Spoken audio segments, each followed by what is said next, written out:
उठा रहे थे, उस मुद्दे को उन्होंने गंभीरता से लिया, सुना और न्यूनतम वेतन रिवाइज भी किया है। हमारा और हमारे संगठन का स्पष्ट मानना है और स्पष्ट कहना है कि हम लोग सिर्फ संगठन चलाने के लिए संगठन नहीं बनाया है। हम लोग इसमें किसी तरह की कोई राजनीति करने के लिए भी ये संगठन नहीं बनाया है। इस संगठन का स्पष्ट उद्देश्य है कि जो सरकारी विभागों के अंदर कर्मचारी काम करता है, जिसके साथ अन्याय हो रहा है, जिसे न तो कोई न्यूनतम वेतन मिलता है, जिसकी न कोई सामाजिक सुरक्षा है, जिसे एक तरीके से गुलाम बना लिया गया है, इनके साथ न्याय कराना है। और ये न्याय तभी होगा जब जितने भी पीड़ित प्रताड़ित कर्मचारी हैं वो एक साथ एक मंच पर दिखाई देंगे। इसलिए हम लगातार लोगों से बातचीत करते हैं, उनके जिलों में जाते हैं, बैठकें करते हैं और उन्हें एक साथ आने के लिए जागरूक करते हैं। इस काम में हम लोग कुछ हद तक सफल भी हो रहे हैं, क्योंकि ये लड़ाई आर्थिक अन्याय के खिलाफ है और इसलिए आप ये समझ सकते हैं कि ये लड़ाई बहुत मुश्किल है, बहुत कठिन है, लेकिन इस लड़ाई को जीतना कोई असंभव काम नहीं है, इसे अपन जीत सकते हैं। क्योंकि समाज का कोई भी व्यक्ति, सरकार में बैठे हुए विधायक मंत्री भी एक बात से तो सहमत है कि 1,500, 2,000, 3,000, 5,000 रुपए में लोगों से काम नहीं कराया जाना चाहिए। लेकिन मध्य प्रदेश में क्या हो रहा है? मध्य प्रदेश के अंदर अंशकालीन कर्मचारी है बड़ी संख्या में, जो स्कूलों में है, छात्रावास में है, आयुष विभाग में, दूसरे विभागों में है, 15-15, 20-20 साल से काम कर रहा है और उससे वेतन के नाम पर 5,000 रुपए मिलते हैं। 2-3 साल पहले तक उसको 3,000 रुपए मिलते थे। आज के समय में ये 5,000 रुपए, आप सोचिए क्या मायने रखते हैं, जबकि वो 12-12, 14-14 घंटे काम करते हैं। छात्रावास अधीक्षकों की, स्कूलों के प्राचार्यों की या दूसरे अधिकारियों की हर रोज प्रताड़ना का शिकार भी होते हैं, उनकी गालियां भी सुननी पड़ती हैं। ठीक इसी तरीके से पंचायती राज में जो जिन छोटे कर्मचारियों को रखा गया, चाहे वो चौकीदार हैं, चाहे वो पंप ऑपरेटर हैं, चाहे नल खोलने वाले कर्मचारी हैं, चाहे भृत्य हैं या दूसरे, उन्हें क्या मिलता है? 1,500, 2,000, ज्यादा से ज्यादा 3,000, और वो भी 6-6, 8-8 महीने नहीं मिलते। इनकी संख्या भी 50,000 से 1 लाख के बीच में है।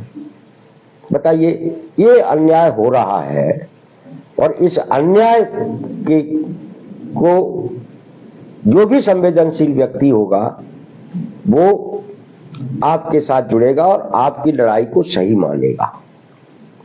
मध्य प्रदेश के अंदर 20 साल बाद एक अच्छे श्रम मंत्री के रूप में प्रहलाद पटेल जी मिले हैं, जो असंगठित मजदूर मोर्चा के राष्ट्रीय अध्यक्ष भी रहे हैं।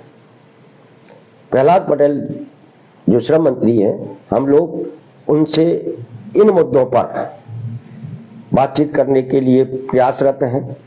हमारे व्यक्तिगत संपर्क भी हैं, उनसे अच्छी बातचीत होती है।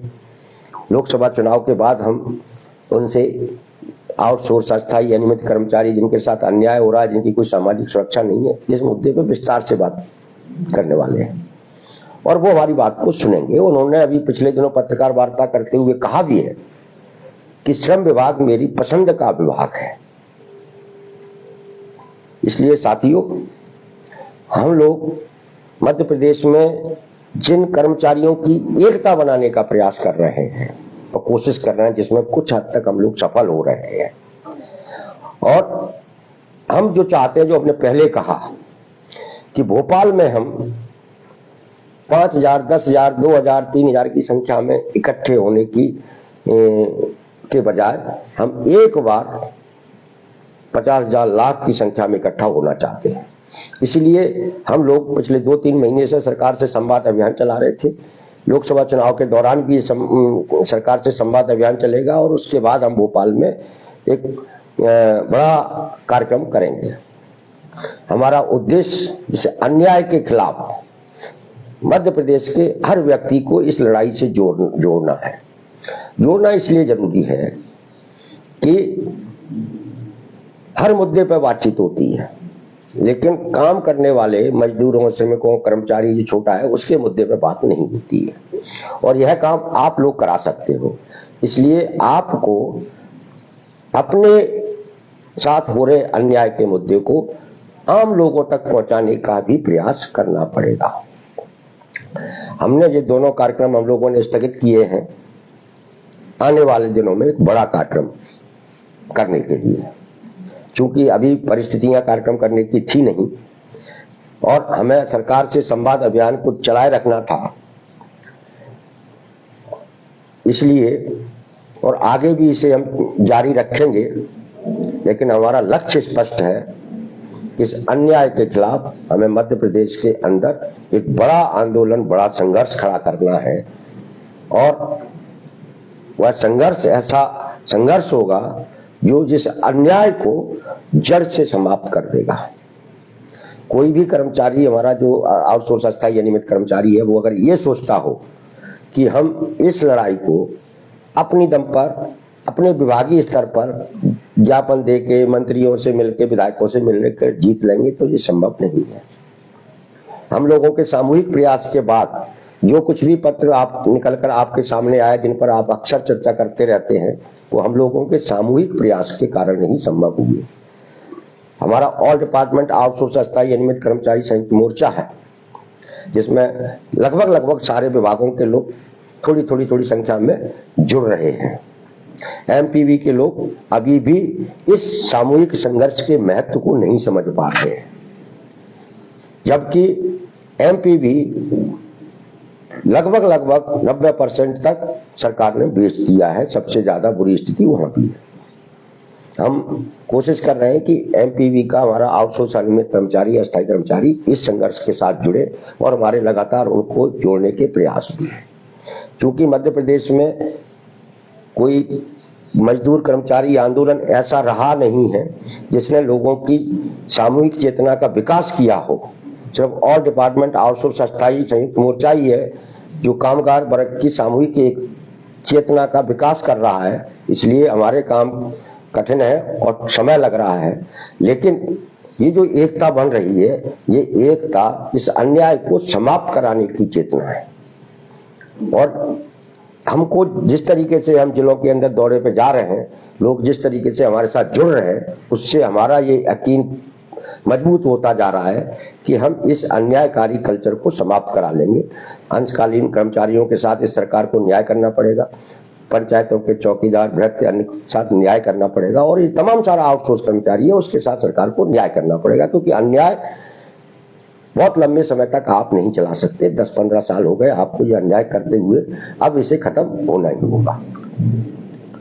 हमारी लड़ाई दूसरे मायनों में भी बहुत महत्वपूर्ण लड़ाई है। मध्य प्रदेश के अंदर पिछले 20 साल से क्लास 4 और क्लास 3 की नौकरियां नहीं निकली, और जबकि क्लास 4 और क्लास 3 में ही सबसे ज्यादा नौकरियां मिलती हैं, और इन नौकरियों में समाज के सबसे कमजोर मध्यम वर्गीय परिवारों के बच्चे बच्चियां आते हैं।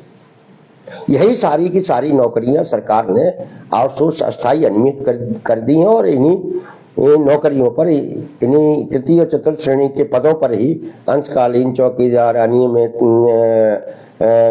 दैनिक मजदूरी के नाम से लोगों को रखकर उनसे काम कराया जा रहा है। ये चतुर्थ श्रेणी और तृतीय श्रेणी के पदों पर लाखों की संख्या में नौकरियां मिलती हैं, पहले मिलती भी नहीं है, और इनमें जो समाज का सबसे कमजोर वर्ग के परिवारों के जो बच्चे आते हैं, और जब उनके घर में एक सरकारी नौकरी में पहुंचता है, तो वो परिवार पूरा आर्थिक रूप से संपन्न हो जाता है। एक तरीके से सरकारी विभागों में ये जो पूरा कल्चर पैदा किया गया है, इस कल्चर ने समाज के कमजोर वर्ग के परिवारों के आर्थिक विकास को भी रोक दिया है। इसलिए हमारा संघर्ष जब पूरी तरीके से विकसित होगा और अपने चरम पर होगा, तो मध्य प्रदेश के अंदर एक नई क्रांति की शुरुआत होगी, और वो क्रांति मध्य प्रदेश का कामगार कर्मचारी वर्ग करेगा। क्योंकि मैं पिछले 2 साल के अंदर मेरा अपना अनुभव है कि ये वो लोग हैं जो लड़ना चाहते हैं लेकिन कोई इनको रास्ता दिखाने वाला नहीं था। अब उन्हें एक रास्ता नजर आने लगा है, वो अपने ज्ञापन विधायकों अधिकारियों के पास लेकर जाने लगे हैं, तो निश्चित रूप से वो कल सड़कों पर भी अपने साथ हो रहे अन्याय के खिलाफ आक्रामक तेवरों में बोलते हुए नजर आएंगे। इसलिए साथियों, हम लोग इस चुनावी वातावरण में भी अपने मुद्दे को उठाकर रखेंगे, उठाते रहेंगे। आज जो 2 साल पहले कोई आउटसोर्स की बात नहीं करता था, कोई ठेकेकरण की बात नहीं करता था, कोई अस्थायी अनियमित कर्मचारियों की बात नहीं करता था, लेकिन आज राष्ट्रीय स्तर पर भी इसकी चर्चा होने लगी है। राहुल गांधी जी ने अपने वचन पत्र में ठेका प्रथा को बंद करने की बात कही है। उन्होंने गिग वर्कर जिसको कहते हैं, हमारे जो गिग वर्कर हैं, उनको सामाजिक सुरक्षा और उनके नौकरी में स्थायित्व की बात कही है। उन्होंने ठेका वर्करों के बारे में भी बात कही है। मध्य प्रदेश के अंदर भी इस पर चर्चा हो रही है। तो यानी ये कि ये राष्ट्रीय स्तर का मुद्दा बन चुका है।